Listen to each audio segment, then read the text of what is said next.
I'm Steve. And I'm John. And we're the Bullcritter's Corner.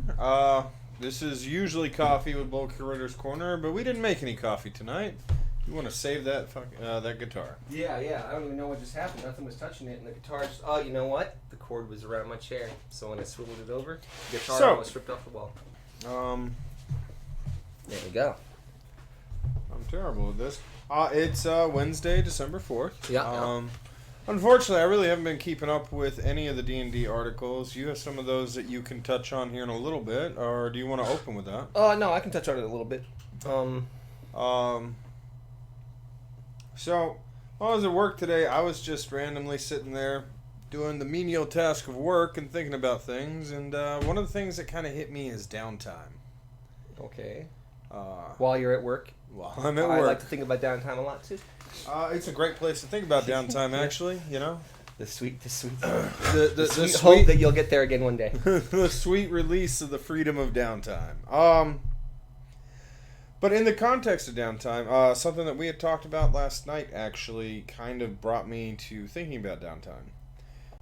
We were talking about how D&D characters really tend to hit above the norm of society, which of course is a given, but the way we were talking about it is somewhere between like peak human standards or almost being like to use the phrase a superhero, super villains, supernatural. Supernatural. And natural plus. Natural plus. What that got me thinking about was things like the noises our cat just ran out of the garage. Or me moving the chair here and there. Sorry about that. But the thought that brought me to was like superheroes, comic book characters, or another great example is like the MCU currently with its lineup of heroes. So you have the Avengers, which has many key role characters, but then the Avengers have their own individual movies. So right? They're like an adventurers guild. Well, no, they're well. I mean, yes, given the fact that their organization has the backing, at least at some point, of Shield, you could really call that an adventurers guild. But more appropriately, the part that I was focused on was the heroes. So you have the Avengers where they all come together in an action. That would be your primary adventure, but in between adventures, in between story arcs, they have all of those characters have their own ambitions, their own goals, their own focuses. Yeah, well, I really look at the movie of the Avengers, in your example, as that's actually the culmination of a campaign, not the campaign itself. The Avengers is the boss battle of that campaign, or that thing, because that's what they're doing. Yeah, I mean, for those movies, sure, but think about it in this context. You guys, as a adventuring party, engage in dealing with one of our favorite things to mention in our things, hobgoblins. Okay. And you guys go through a series of 6-8 months of whittling down, exploring, negotiating, whatever. Discovering the story of the story of that hobgoblin problem. But the thing is, in between all that, your characters still have individual ambitions, goals, and focuses. Yeah, but I mean, like, the reason I'm saying that the Avengers thing is it's because what would happen in that story in the comic book world most likely would be something along the lines of this Iron Man has discovered a hobgoblin is trying to create a bioterrorist weapon. Meanwhile, in a totally different comic string, this other member of the Avengers, like the Martian Manhunter, he realizes that this needs to be done, and it's being done by hobgoblins, and then over the course of a few comics they come together realizing they're all discovering the same thing. You can use that as a methodology. Yeah. You're not wrong. That is one aspect of it. Another aspect would be you guys all have these little snippets of the hobgoblin situation in your own individual times, but also the last time you guys were together, Iron Man didn't have an adamantine fist, and Hawkeye didn't have a black stone bow. Now you start going, the last time I saw you, you didn't have that. Yeah. I've been doing some things. It's been 6 months. So what are you talking about doing transferring that with D&D? So for transferring that to D&D, some situations don't necessarily require a full-on D&D style campaign. depending on your ambitions, I can sit down and do a one-on-one session with a character or a player, and some people go, one-on-one session, that could be hours, and it's like, it could be, but the beauty of that format doesn't mean that we have to sit down in one go and for hours at a time do this. With the modern technologies, messengers, texting, I mean... You can do most of your role-playing and then just get together to role-play specific scenes. Yes. You could do that. The other thing would be mostly the group coming back together at the table, but like when you guys finish large portions of the game, whatever the game is, whatever the story is, there are those times where, realistically, some characters might just go run a tavern, while another one might, in his ambition, try to free his god, or summon a devil or demon, and these are all things that they should, in theory, still be able to pursue, and, depending on how dangerous those are, maybe one of them, let's go with the demon summoning one, or devil summoning. Maybe your wizard does go out and decides, I think I can not only summon a demon, but I can master it. And when everyone gets back together, there's a note from that person's guild going, hey, we know that you guys had a connection with this guy, and right now he's in dire straits and needs some help. If y'all might, find a way to come help, yeah. Could come help. And in the interim, that would give the opportunity for that character's player, either right now life has made it so he can't be available or something to that effect. It gives it an out or a possibility for that person to run a different character if he's available, but his choice has put his character into this particularly precarious position. I think that the most ideal situation I could imagine in that, where you're running your downtime as a game, is one that is exactly that. It's ideal. Sorry about that. It's idealistic, and what I mean by that is this. In my opinion, looking at the idea you've had, I've run around that idea a little bit myself before. Because a long time ago, when we were doing the one-offs for White Wolf, we were doing one-offs with Cthulhu, and we had an idea, because every Cthulhu game that we play as a one-off, everyone dies at the end, and I'm pretty sure anybody out there plays Cthulhu in a one-off fashion sees a similar thing occurring sometimes, most of the time. Somebody goes insane and then everyone dies. But we decided whoever does survive that Cthulhu campaign, we'll transfer that to a White Wolf character. And then we'll run another Cthulhu one-off, and then the survivor of that, and the survivor of that, and the survivor of that. Interesting thing. Well, when we first had that idea, I started running other ideas similar, and they're all huge scale. That's why I was saying it's idealistic. Because the best thing I could imagine you do is this. Either everybody in the party, or you have separate parties of players doing this. So you have your main adventure, right? I'm just going to move that out of the way of the visual here. So you have your main adventure. So you have 5 people. You have 5 people in your main adventure. And they go do something, and then they have downtime. Mm-hmm. Well, if you could take player 1, 2, 3, 4, 5, and for each of them, during their downtime, either this party plays that guy's downtime as another group of characters he runs into during his adventure and downtime, or have another group of players for a party that you're running. But that's why it's idealistic. It would end up with a DM or a group of DMs running 5 to 6 games. What you're talking about is, it's RPGA. It's a bit more grandiose, but the thing that you're essentially describing is a West Marches campaign. Yeah, where everybody's. But it's all moving in one direction. Yeah. No, I like the idea. Actually, the idea of one of the other players getting involved in something big enough that it could require other NPCs. We say NPCs because until you put a PC in those shoes, that's what they are. Well, but we've already seen other devices, and we've talked about them on this program, that do the same thing, like Microscope. Yeah. Where it can be very freeing. Like, for instance, say you were to use your original party, you don't have multiple DMs, and you don't have 30 people that want to roleplay that are available, and most of them, nobody has that.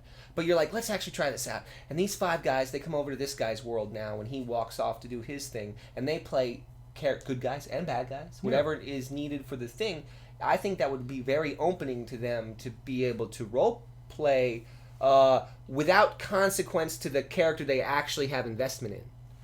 So they get to really put things out on a limb and really go shoot for the moon with some of their acting choices and their role-playing choices. You could take it that way. The only problem I have with that, where you open it up for people to shoot for the moon, the stars, whatever, it can be taken too far. If lack of attachment leads to suicidal, grandiose action, it is counterproductive to any form of narrative. Well, see, that's the thing.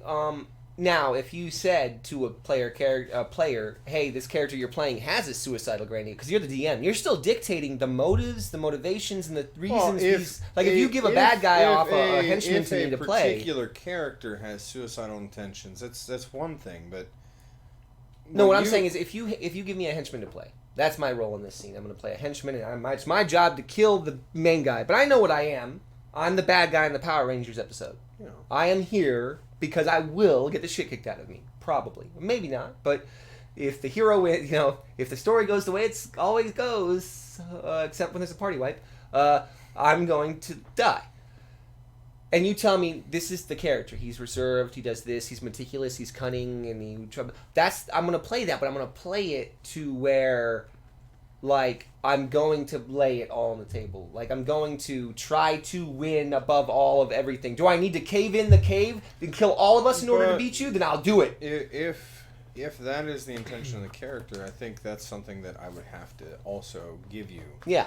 Because there are a lot of situations where, especially if I told you it's a cunning and conniving character. Yeah, this is just something that is delaying something else they don't even know about. Yeah. Oh, well then, yeah, see, and so, but since the story reveal for that section is built and made for that one guy who's come off to the side, the rest of it is just a role-playing experiment. Following your thought process here, I like where you're going. I may not be on board with each. It's big.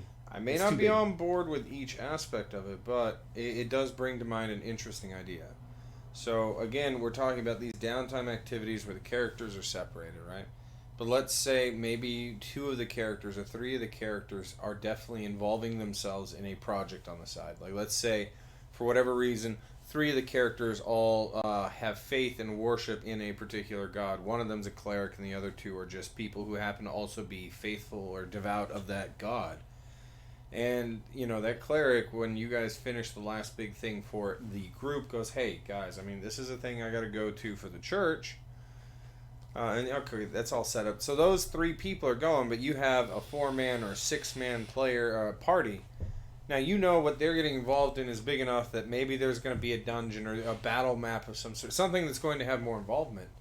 If you still want to do that on your Friday night or whatever your gaming night is, you might just hand play the other players these character sheets and go, okay, this is, you guys are going to be playing the opposition to the party. Yeah.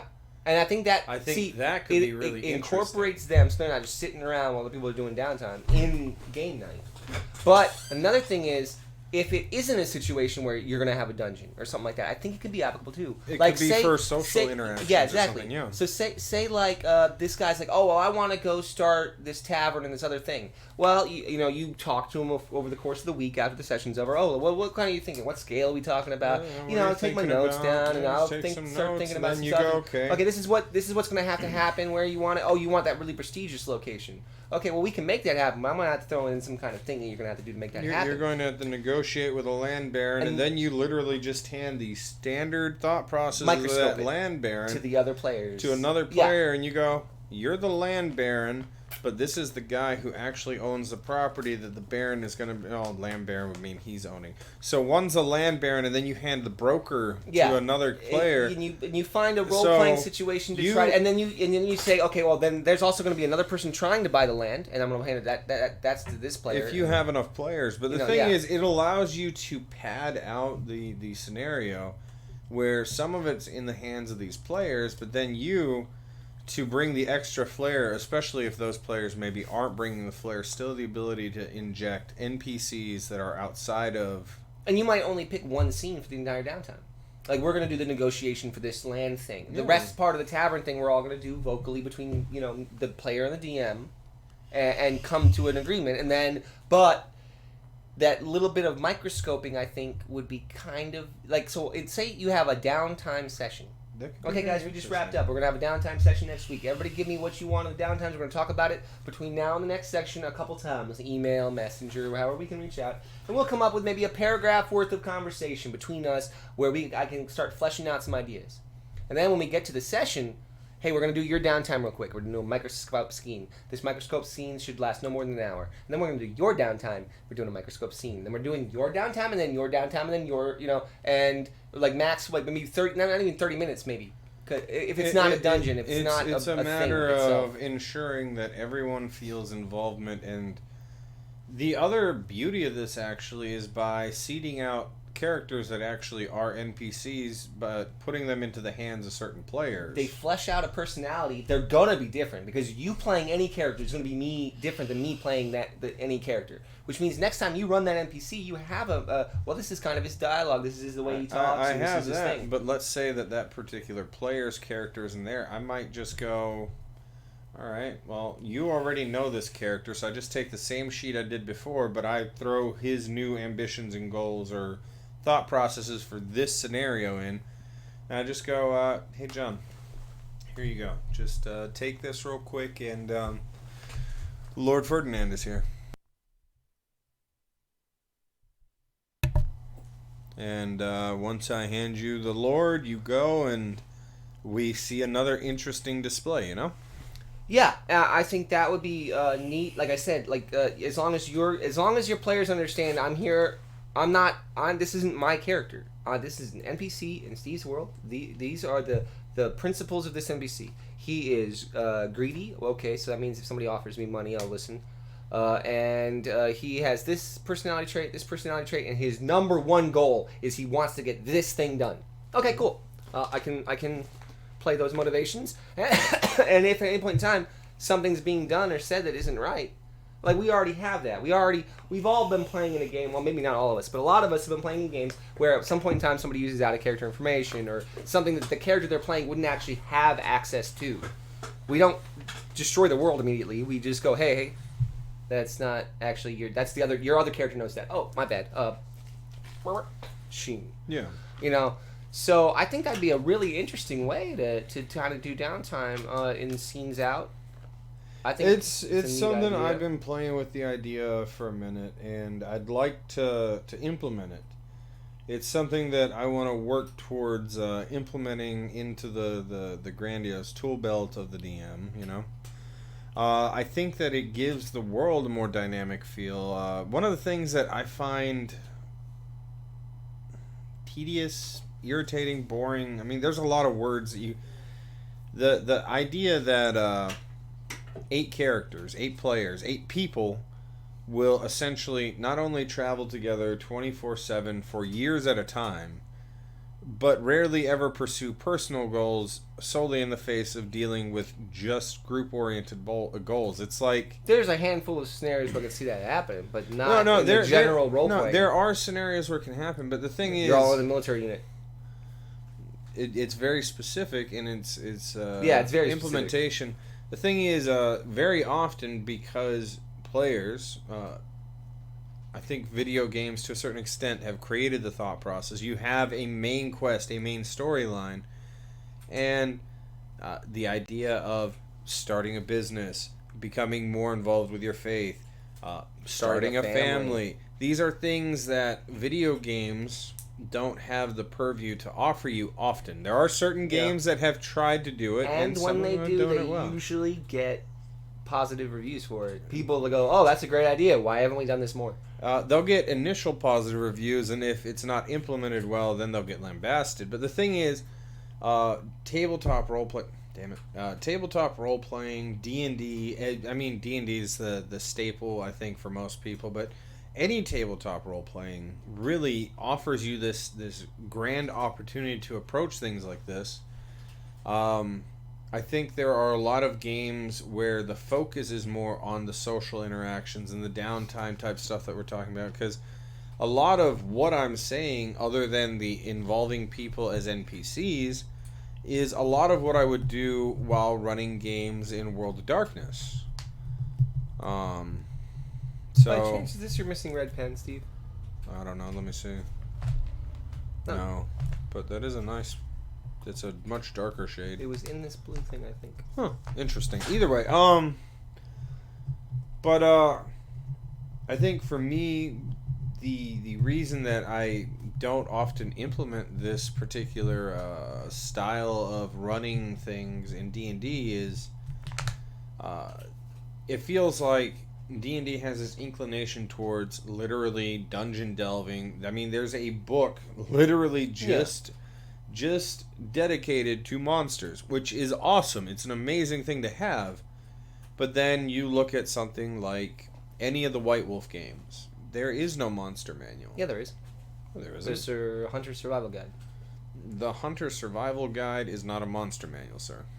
Isn't that the one that has the ghoul and all that? Like, it breaks down a tiny little bit of knowledge. It has I think it has like maybe 20 creatures in it and a lot of practical knowledge and new skills to add to the game. Like almost every one of their books. Right. Almost all those things are supplements to add to your characters. Yeah. So if you really had to look at them, even if you did, well, no, there are monsters manuals. Chicago by Night. Oh, those are all vampires. Those are still NPC those are manuals. city campaign settings. They're monster manuals for a hunter game, though. I mean, you could make that argument, but really, but yeah, they're NPC. No, it's manuals. more like a module almost. It's a campaign setting. It's a campaign setting, and those are NPC lists. They're NPC list locations. I mean, but at its core, sure, it presents monsters, but it is not a monster manual. A monster manual. It is not a I believe nemesis. you were correct. There's no. That's because every monster's manual is a player's manual in some other game they have. For White Wolf, but I'm just saying, like, there are a lot of role-playing games that are less combat-oriented. A lot of them are not the D20 system, where they don't have a monsters manual. Well, I think that's a lot of the stuff that enters the D20 system that doesn't even necessarily have to be based around having lots of monsters, has a DM's Guide, Player's Guide, and Monsters Manual, because that's been the formula. That's the formula. I get time. that, but even... okay, Legend of the Five Rings did have a monster manual. It was the Taint, right?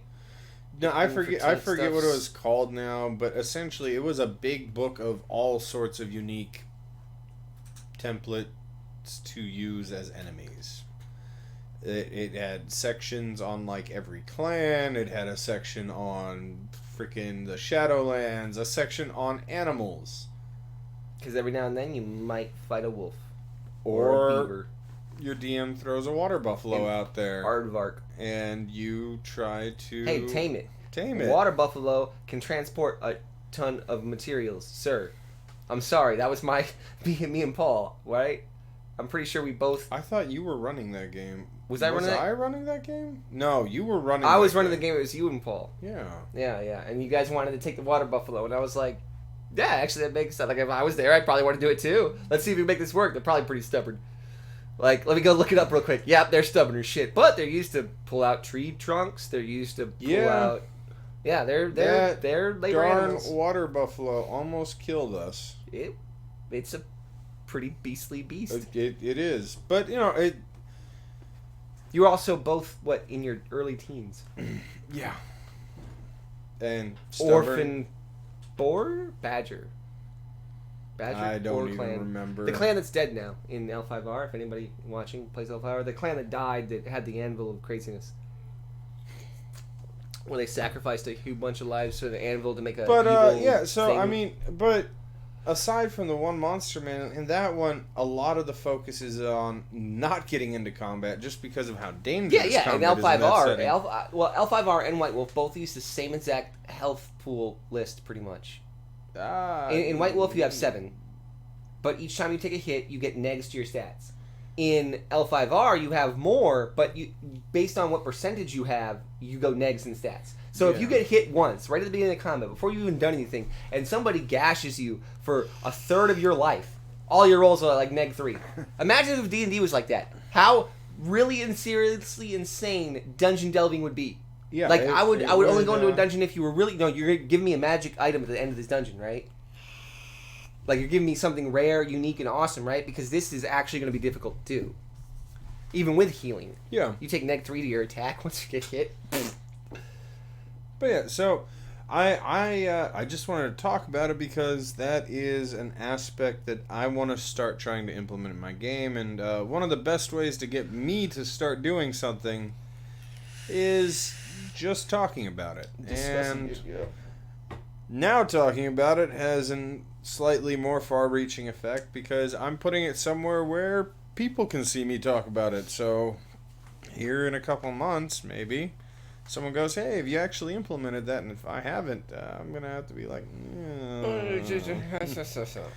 But also talking about it also talking about it kind of promotes me to ensure that it stays fresh in my brain and at the forefront of my thought process. I think the microscope technique for small scenes can be really, really, really nice. Even in looking at microscope and running it through my head a little while in the past since we started looking at it, I was thinking about how often we don't make role-playing scenes. And I know that doesn't make... Okay, so remember in 4th Ed, because that's the one I read, probably the more other than 3-5. They talk about creating scenes. Mm-hmm. And how that's the importance, creating scenes. So a lot of what we do in role-playing is things like, okay, what are you guys going to do? You guys just showed up in town and blankety blank blank blank. Well, what I have done there is I haven't created a scene. Yeah, I've given the players the ability to do things, but what I've done more interesting is as they come into town, you describe how a cadre of crimson armored knights are riding through town, and all of a sudden all the town folk are suddenly steering immensely clear, except for one peasant that crosses in front of the horses. Yeah. And immediately, in a language you don't understand, one of the crimson knights starts berating the peasant, and then literally just backhands him before they move on.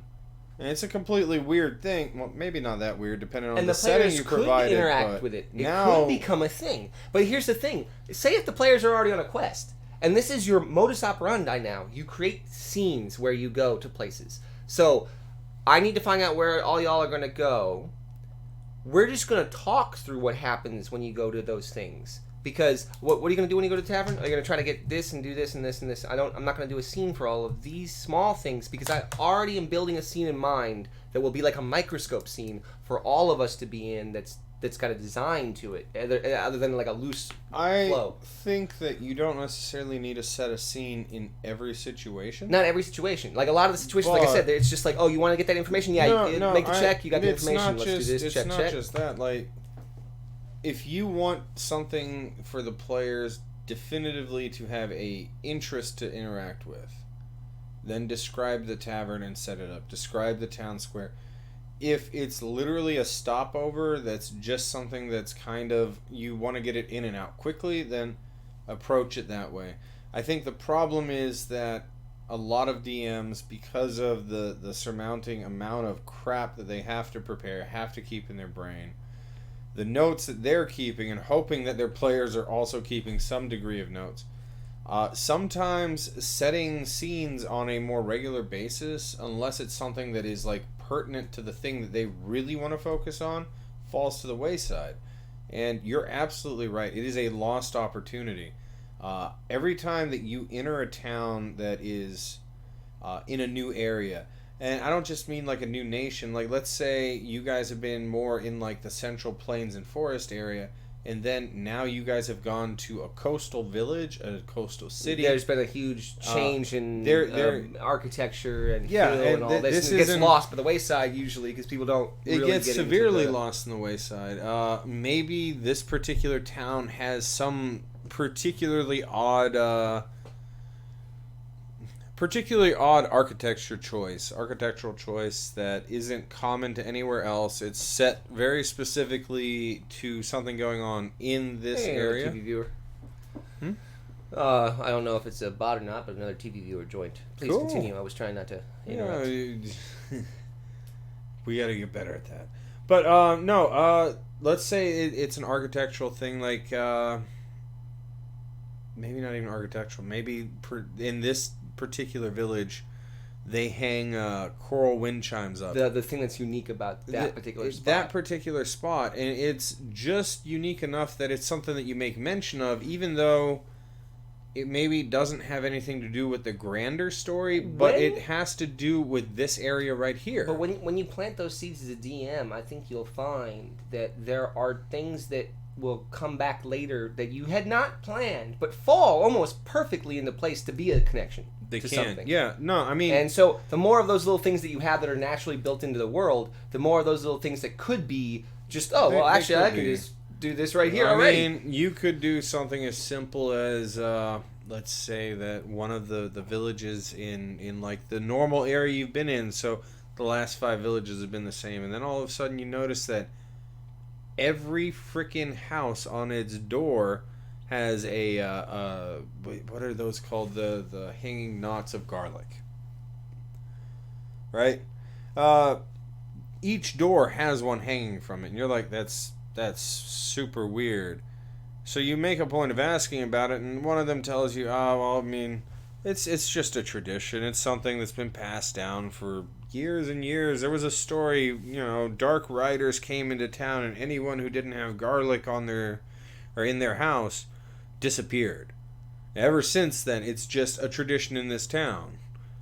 And you're like, oh, that's weird. Dark riders. If you don't have anyone who's interacted with vampires, or maybe you've decided a different creature is also repulsed by garlic in your world, but let's say, just for the vampire example, you don't have anyone who's interacted with vampires, and you don't have anyone with a bombing knowledge religion, then be like, okay, maybe one of the players just is like, okay, cool, and then further down the, 5, 6, 7, 8 levels later, you introduce dark riders, and one of them goes, wait a minute. That's from the back. So the thing, yes, exactly.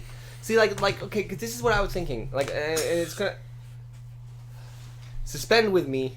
Like, come with me and suspend for 1 second your complete understanding of how to run D&D for a mild second. I know that I am not inexperienced enough to ask this of you, but bear with me. Okay, so taking into account the idea of how what you just said, like you go in, you talk to this guy. What I mean is, like, imagine instead of how you play the D&D, imagine all the scenes are broken down like microscope scenes. All the information that's collected to need to get that microscope scene set up, that's all done in the same, like a very casual downtime, like role-playing. You want to find one information? Okay, blank. We're not going to talk to... I'm not going to make the NPC for the guy you talk to for the information, because in my mind, this is actually something that's not hard to get. Blank. Okay, you got this information. You got this thing. You wanted to go do that thing. That thing's done. Blah, blah, blah. Now we're going to have this scene, because you're coming together with the collected pieces for this intentional thing. And then now we're going to go off... You're going to travel where? You're going to travel where? Okay, we're going to travel over here. Either I make a scene for that travel, or the travel doesn't deserve a scene, and we just blow right through it. Roll a couple rolls, this, that. We go to the next thing. Build up the next scene. Get the information you need for the next scene, then have a role-playing scene, break back out of it to the things that need to be collected and done in order to get the information and go to the places needed. Okay, it's a different thing than D&D. It's a different type of role-playing altogether. It sounds weird. I'll give you, it sounds weird. And again, I don't believe that it would work in every situation. But let's say... For going to the tavern, you kind of create this checklist of things that the players want to achieve, right? And then the problem I'm seeing with it in a heat of the moment situation is you'd have to prepare the entire scene by the seat of your pants. Yeah, based on what they've given you, what information they've decided to collect, and all those things. Kind of like Microscope. You have to build it by the seat of your pants. By the seat of your pants, but in Microscope, it's a more open conversation. Nobody's the DM. Yeah. It's a more open conversation, and it's not... You don't have to cover so many bases yourself. Yeah. That's the part where, in a more standard role-playing setting, it becomes more difficult. That said... Because some of these scenes could be relevant to the world, right? Like, imagine okay, I actually have, so we have a scene that they're coming into this town because they need to get an item for this king. and I know that they need to do these 4 things to get the item, and they know about 3 of them, and the 4th one's going to be revealed during their scene that we're going to build once they have those 3 things. The scene's going to contain this guy, and those 3, the party, and then whoever they might bring, or whatever I might be able to just improv into to make it make sense. And then, but I'm also going to have a scene when they first come into town. Now, this scene is Norella. Like, this scene is the garlic scene. This scene is a scene that sets up the world, sets up other things. Yeah. It's a design scene as well, like the riders coming in. Like, you have an idea of what's going to happen. But the thing is since they're already on a quest, and since you throw one of these things in on each of those things, eventually you get to the point where they have so many other things. They're not going to interact with the Red Riders knocking over the guy and do the thing. Unless they really are like, okay, we don't do this quest. This is now more important. Because they can't engage in every scene. No, they can't. The bigger problem that I see, you're using the example of Microscope, which is a great example, right? The bigger stance in Microscope is from scene to scene, everyone could be playing different people. Yeah. You could be playing Marvin this time, but the next time we create a scene, I might be like, I'm Marvin. Well, I'm Marvin this time. And I'm going to use the things that you established Marvin as being. And then in the scenario you presented, it's like Meisner, you just add on. Your players will always be playing the same characters, theoretically. Where the DM, no matter how many extra characters you add, how many you have to play all of them. You have to play all of them, so... In Microscope, a role-playing scene will be 6 people evenly talking to each other. In this scenario, it would be the DM voicing 4 characters, and then the group trying to pry in with everybody's thing, maybe, if they get the chance to. So I can see, you're saying it's a role-playing burden. It's a role-playing burden. The reason I find it interesting, and this is something I have probably never done, and it's something I would like to also try. I don't know how I would implement it because... I hate to say it, but it's giving up control of your story, but at the same time, it's already not my story. Yeah, really, what I'm doing more is just being like a referee for your guys' story. Yeah, you're the director. But giving the players more power over the narrative, which is, I think, why I find the idea appealing of, like, when we go do the negotiation we talked about earlier with the tavern, instead of me running the land baron and running the broker, being able to what I just do is I go, okay, well, I know that only 3 of the party members are really the socialites, the ones that are going to go do the social crap. Imagine if you have a spy that needs to be played, like a SOCOM assassin killer spy, and you're like, hey, actually, Little D, you're not here. You get to play the assassin killer spy. Little D doesn't need to get the assassin killer spy out of his system in his main character, because in this other one, he gets to play off in a scene. He gets to do his assassin spy thing. Yeah. It's a good way to get vents out for different players, too, if you know they need it allows you to hand things that you know certain players will enjoy outside of the scope of the character that they may be enjoying thoroughly right now, and so vent it that gives off them a little bit, so it doesn't end up affecting your story. And then it also, that's actually good. That could be a useful tool. It also gives a degree of narrative control to the players that often I don't see DMs doing. I haven't done it before. I would like to do it. I want to implement it. I just think it has to, like any role playing, one of the harshest requirements is going to have to be mature players. Mature players. Because if, say, again, Dick, if you give an NPC to a player and that player is purposely trying to fuck another player, excuse my language, just because out of character stuff or in character stuff that's being taken to another place. You're taking it to the negative side, which is a fair point here. But or favoritism. I'm just going to give it to you for free. Why? Because you're in my party. That's probably going to happen 10 times more often. I think that it'll actually be a healthy mix of both. If the player in question or the person in question is actually addressing the notes that were given on the character, then it shouldn't be an issue. It's hard to, again, it's something you have to play around with. In any social gathering, I think it's a good idea to fall into. My idea is a totally different way to roleplay, I think. Where it's a bunch of downtime stuff and small time stuff. It's kind of like how we roleplay vampire in a way. It's not downtime. Because when we do vampire... It's social settings. You're absolutely right. Yeah. And it's not bad. The problem, again, even in vampire, the players, I only leave the players playing the players. Yeah. I have never even tried to go to Elysium and be like, well, you're the only one at Elysium, so you're the Seneschal, and you're this, and you're this, and I'm going to give you enough information not to get the story away. I've never done it before. Or if somebody has information that can fuck the story, I'm going to play that guy. You can play the ones that don't have the pieces, but have small bits of them. Or if I hand you a character that might have a piece, I might not put that on the little piece of paper. And then later, if it comes to that part of the conversation, you can look at where they're at in the interaction and go, you know what? Actually, this is how he needs to respond to this. Yeah. And slip him a piece of paper, and then he can go, you want to make sure he stops asking these kinds of questions. Okay, well, I need to start going, be a bit more coy now. Something to that effect. But this is the way you run Vampire, actually, now that I started thinking about it, in a way. Not except for the fact that, like the way I did it, where the DM runs every character. Because you did do that. It would be like, you're at Elysium. Now what are you going to do? I'm going to try to go buy a van. We don't go to the place where I go buy a van, talk to the van guy, buy the van, go to the place where we armor up the van, talk to the armor up guy. We don't do that. You just go, okay, you got the van, you got the armor up stuff. In D&D, a lot of times we're a lot more, okay, you go to the tavern, and now what do you say to the maid? Well, it's irrelevant to the massive story sometimes, depending on the playstyle. Yeah, I have to say this is actually what you described is a lot more akin to how I run Vampire. I just started thinking about it. I was like, oh shit, actually that's already how he kind of runs Vampire. It's in this loosey-goosey kind of, we're just going to get what we need to get to the next step. Now let's roleplay the scene for this step.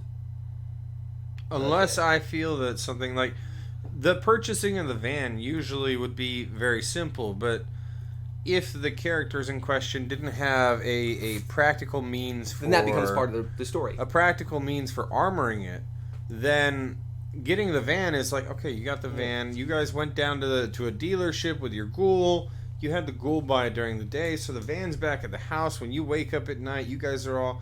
And then you're like, but it's not armored. Well... Your ghoul is a supermarket guy, dude. Like, yeah, he doesn't... But if it's something where the party, you don't go into the scene when you know you can do the thing you need to do. Yeah. You're like, oh, what's that? You're a aircraft mechanical engineer. Your mechanics is a 5, and you want to add a turbo to your van. Yes, you added a turbo to your van. Next. We don't need to go search for the thing and then find the thing. Unless I've decided that the thing in question is something rare or hard to get, then I'm going to force you to jump through the hoops. It might just be me, but I think in D&D we do the small bits a bit more often. I think that it is a bit more small bit, but that's because, like, for me, thinking about it sounds a bit stupid, but for me, like, when we're playing Vampire... You guys might be... Let's use Texas, for example. Your game might be focused in Dallas. But because of the backstory you created, your character has resources all the way down in San Antonio. I don't go, okay, well now we have to travel to San Antonio for you to pick up the thing and then travel back to Dallas. Yeah, no, we just go, you traveled to San Antonio and took this long. There wasn't any random encounters on the road? Because technically there could be. I could get stopped by the cops. I got a dead body in my trunk. This could happen. That could happen. That could happen. This could happen. It's life. Yeah, no. We don't do that, though. I think another aspect of it, the reason that a lot of the smaller things are a bit more glossed over, it is modern life, and it's something that we intrinsically do day to day. So when you go, well, my vampire wants to go down to the corner store to buy a pack of cigarettes. It's like, okay, you don't. What else are you doing? Yeah. Did I get the pack of cigarettes, dude? You could have gotten a carton, a truck full at this point. What you talking about? You're a vampire. What are you doing? Yeah. Why are you dealing with this? And that's what I'm saying. When you go back to D&D, you're a supernatural. Like at some point in time, now that I think about it, we should just be getting henchmen. And then going, no, I need to get 5 horses. Go get me 5 horses. Why? Because I don't want to walk down to the stable and role play me getting 5 horses. I've got a bunch of NPC hench people to go do the things I don't want to role play. Well, I mean, it's interesting that you should mention that.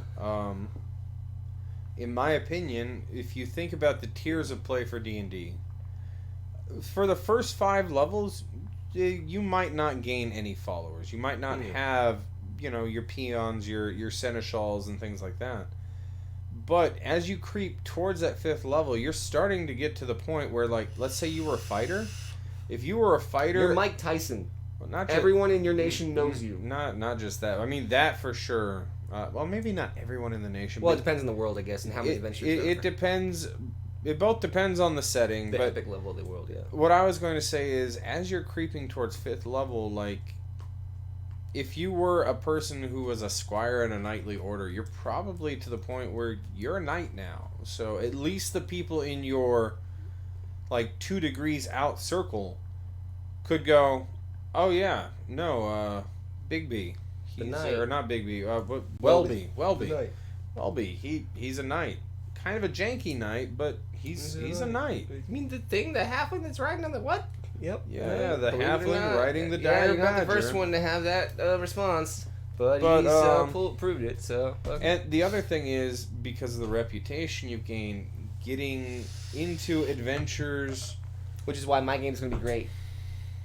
I think. Here's the thing, in my game, you guys leave civilization to get your levels, which means when you come back to that world, no one knows who you are, but you are probably in the top 10 percentile or maybe even 5 percentile of power in the entire nation by the time you get back. Yeah. If you come back at 8th level, you're probably the same level as one of the best king's advisors in this world, because they're so I muted. get what you're saying. But yeah, so once you start hitting that 5th level paradigm, it would make sense for your character, maybe not even necessarily to set down roots. I mean, for some characters, maybe. But to start actually having things like an entourage. The thing that we talked about with maybe just building out a caravan where you get a guy who cooks the dinner. Yeah. And then the guy who cooks the dinner goes, well, we've been in the forest a lot. Use a forager. I could really use a forager. And then you go, oh, but a forager costs money. And it's like, yeah, and buying salted frickin' beef and dried herbs every time costs money too. But the fresh stuff would be better. But you don't charge me for that. Well, I guess some DMs, but most DMs won't charge me for their herbs, but you will charge me for a forager. So shut the fuck up, cook it, back to work. Why did you just talk to the sky and point at me? I am the Deadpool of this world. I know I'm in a D&D game. I always wanted to play that too. That's why I wanted to play the Me campaign back when I was first starting the cartoon show. If you've ever seen the D&D cartoon show from the 80s, 4 kids get sucked into the world of D&D, and they are still those same 4 kids, but they're now a warrior and a wizard, and actually a barbarian and wizard, a paladin and a ranger. The most interesting thing for that one though, and I think it almost kind of showcases the brutality of D&D during that era. Literally, the first thing they deal with coming through the slavery thing is Tiamat. Oh, Tiamat. No, I remember they came across some gnome slaves. I don't remember. They dealt with some crazy stuff. I'm sure they dealt with some crazy stuff, but literally in the first episode, essentially they would be the equivalent of first level characters, and maybe and it shows you how dickish your DMs can be. If you want to make the argument, maybe they made it to 2nd level, but Tiamat. Right away. Didn't kill him though, right? No, it didn't kill him. They got away. It sets up the big bad. It sets up the big bad, which is a storytelling element for TV shows. When you set up a big bad in the first episode for TV shows, you're not supposed to set up the big bad. You're supposed to set up the big bad's minion. The big bad's a reveal for later. Yeah. You have to have the representation of the big bad, not the big bad itself. And always make your big bad a thing. Entity, an actual. Don't make it a organization. If it is an organization, make it have a representation in a person. Or it's less satisfying. The Empire is the Empire. But you have Darth Vader, you have Palpatine. Darth Vader, and then after Darth Vader, you see that even behind the big bad of the Empire, there is still a bigger bad. Yeah.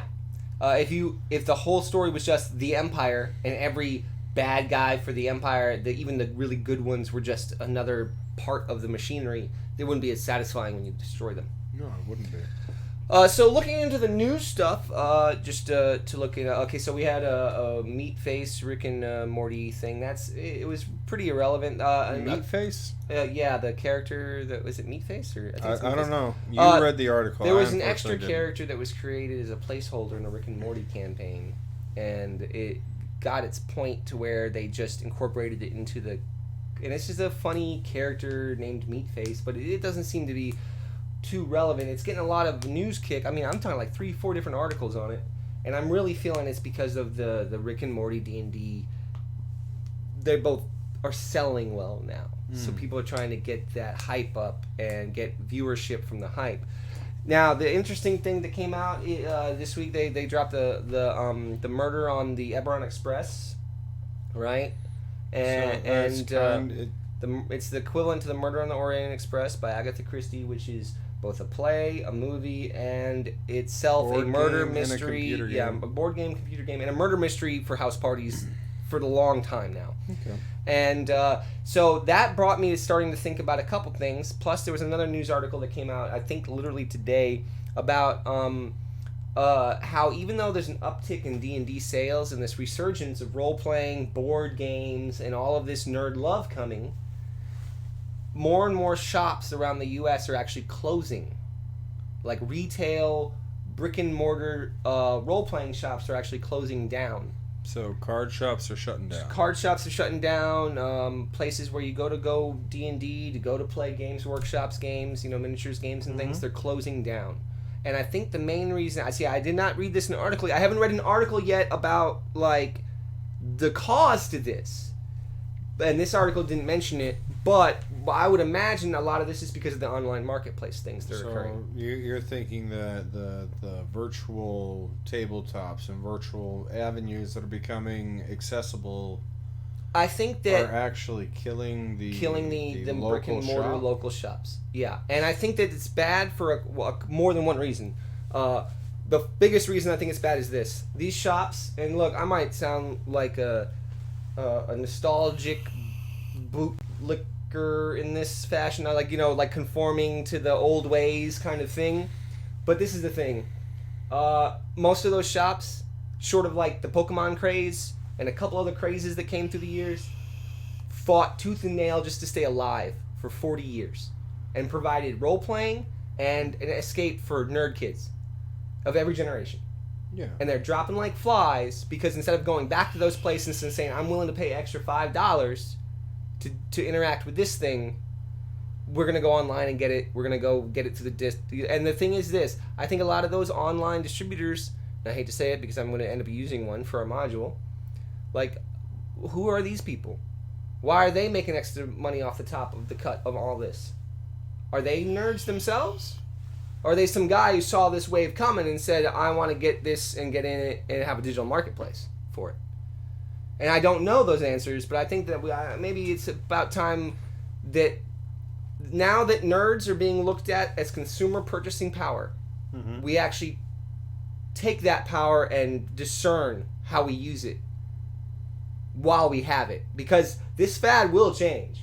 It will move on to the next thing. Nerds will not be forever the popular hype thing that they are right now. And I think that if we destroy the foundations of what we had, when that hype goes away, there won't be much left. For, I'm not saying D&D's ever going to die or anything. I'm just saying there's not going to be a local place around for you to go to so you might play have a Magic to go tournament. 2 or 3 cities away to engage with other nerds in a real life. Now, the reason I say that there's more than one reason that's bad is I see with the Orient Express types of stuff, we talked about how LARPing's coming back in multiple ways. I think that LARPing is going to see a real resurgence too. And I think that's what's going to happen is when LARPing sees its resurgence, it's going to see a resurgence in the mainstream. And people are going to start coupling it with new ideas. LARP plus VR. LARP plus, these meetup session things. Large things. And I think it's going to... You're talking about something almost kind of in line like the thing that we interacted with at Gen Con. Which one? Oh, yeah, that. Exactly. We did a Mask of the Red Death, and they held it in a museum. So we were able to walk through an old section of like almost like a medieval era, or actually like early industrial English. Yeah. And interact with that. I think a lot of stuff like that is going to be, because we have things like that already. We have what are those rooms called? You got escape rooms. Escape rooms. So with a lot of these tactile interaction games are building up, and I think that if we have these shops still, as that the virtual experience becomes more expanded, people may actually be drawn to some of these more physical, visceral. Yeah, like combos. Like, yeah, VR is a supplement that adds to this. Or AR is a supplement. Augmented is something that adds to this LARP thing that we have. Like, imagine an AR where you can actually pull up your inventory and a bunch of other things you can interact with. There's a network so that if you interact with something in your inventory, you can give it to somebody else. But we can sit here and talk to each other, interact with objects, and roleplay Could be as well. Interesting, yeah. I think that to have that really actually not just bubble up and then die again, we need to have the brick and mortars. We need to have the spaces where people can go meet to physically interact to get to that stage.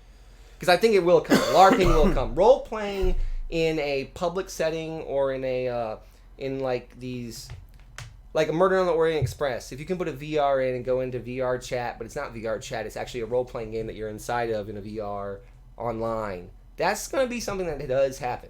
I don't doubt it. Now, it might not catch on, it might not be huge, but I guarantee you a game manufacturer will make that game. Like a VR role-playing experience. Sure. I mean, they're already going to... It's part of... There's going to be VR Second Life, so RPs are right up there, you know? Yeah. And that's mainly the news for this week. There wasn't a whole horrible amount of news. Eberron dropped a little while back, and people have been going through all the stuff with Eberron, plus they got the new class stuff they dropped on Eberron. The Scion Assist that everybody's talking about up in the air, but that's been out for a little while now. That's been out for about a week, a little less. Week or 2 weeks, something like that. It's an interesting take on the classes. Adding psionics as archetypes instead of adding it as a whole new class via what they had on the Unearthed Arcana, the Mystic. Although the Mystic was an interesting idea, I think seeding it throughout the existing classes as archetypes might be a better foundation. Also, I don't know, when I was talking about the psionics, I have issues with the fact that they really haven't discerned or separated it in any way from magic. It's just magic with another name. I can see how some people would take issue with that. They don't have ion stones anymore, right? At least ion stones used to be something that was different than magic. They still have ion stones. They were magic items back in the day, yeah. That's for no, ion stones are only for psionists, I thought. The ones that rotate around the psion's head, anybody can use those. Yes. The ones you're talking about were specific to the Scion for their psychic mind or whatever in 3rd edition. Yeah. But that's something that discerned the separation between them and mages. Like, their magic works a different way. See? This it doesn't really have. Their magic works a different way. It's like, no, you understand. You have the same spell list. I get your point, and I believe a lot of people will agree with you. I think that given the... Yeah, we talked about this. You said with 5th ed being what it is. Given the formatting and styling of 5th edition, this is the better... I think... And people it doesn't blow up. Disagree. It doesn't blow up the game by adding it. Doesn't blow up the game. Which is what happened when you added it in 3rd. You blew up the game. The thing is, in 3rd edition, it just created another layer of convoluted... I forgot I had that. What? I just thought about this. Oh. Yeah, your Psionics Handbook from 3rd edition. Yeah, I lost all of my signed books from Gen Con. This is the last signed book we got. I think it's James Fisher. I guess we'll just have to go to another Gen But Con you still sometime. have the Glen Angus Spiritmonger. I do still have the Glen Angus Spiritmonger. Yes, I do. So that's and the Pariah from Fisher. Dope. See, I have that. I'm really upset the Monster Manual. I also still have the badge. Oh yeah, I got the badge too, and the magazine, and the character sheets. I still have the Mage Knight miniatures. Sheets. Yeah, the character sheets we got. Some of the unique God, dice are Gen still Con in the was giant so dice bucket. fun. But also, a lot of that might have been my age. It was our age. But also, Either we way, got to LAN Unreal Tournament at 2 a.m. for 3 hours or some odd for free with the staff, so that was fun too. There were a lot of cool things. It was such lax security. I look back at it now and check it out. You could go up to the second floor, which is where all the merchandise was kept every night, and the door to the convention hall was just merely locked. That was it. It was just a lock. Like so if somebody could just get past that one lock, there was no security walking the grounds I saw. No, given the okay, it was insane. Either way, it was insane. No, I'm just I'm underage sure. kids were let to play Unreal Tournament for multiple hours, and the staff. What did the staff do? We walked in there because we were just in Milwaukee in the middle of the night with nowhere to go, and they're just like, "Hey, you guys want to play Unreal Tournament? You're just wandering around, right? Yeah, come on in." And that was it. There was no like, "Hey, where are your parents?" or "Everything okay?" No, there was no thought of malice there. Like no time at Gen Con was like I'm in trouble. Something bad's about to happen. Yeah. It was just nerd love everywhere you went. Except for the hotels. Stay away from the hotels. Do not get a hotel right now. I know it sounds good. Don't do it. All those people had problems. I don't know if you remember them complaining. I do not. But the hotel services were they were overpacked. That said, crazy. I think this is where we're going to pull it to a close. I'm Steve. And I'm John. And we are the Bullcritters Corner. And thank you for joining us, and I hope to see you again next Wednesday, because this Saturday I will be in Austin at a Jonas Brothers gig, so pray for me. I'd rather not. We will see you next Wednesday. If we end up doing a stream at some other time to make up for the missed one, we will send out a message, and in the meantime, have a wonderful night. And that's it. Yep. All wrap.